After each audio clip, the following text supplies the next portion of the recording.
بسم الله الرحمن الرحيم والفجر وليال عشر والشفع والوتر والليل إذا يسري هل في ذلك قسم لذي حجر ألم تر كيف فعل ربك بعاد إرم ذات العماد التي لم يخلق مثلها في البلاد وثمود الذين جابوا الصخر بالوادي وفرعون ذي الأوتاد الذين طغوا في البلاد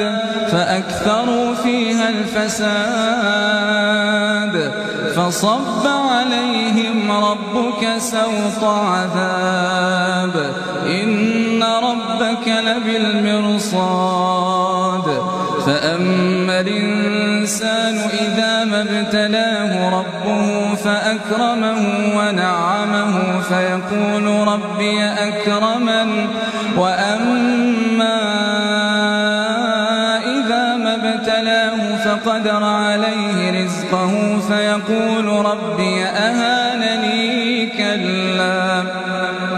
بل لا تكرمون اليتيم ولا تحضون على طعام المسكين وتأكلون التراث أكلا لما وتحبون المال حبا جما كلا إذا دكت الأرض دكا دكا وجاء ربك والملك صفا صفا وجيء يومئذ بجهنم يومئذ يتذكر الإنسان وأنى له الذكرى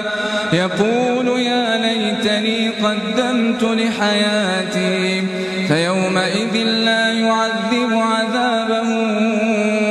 أحد ولا يوثق وثاقه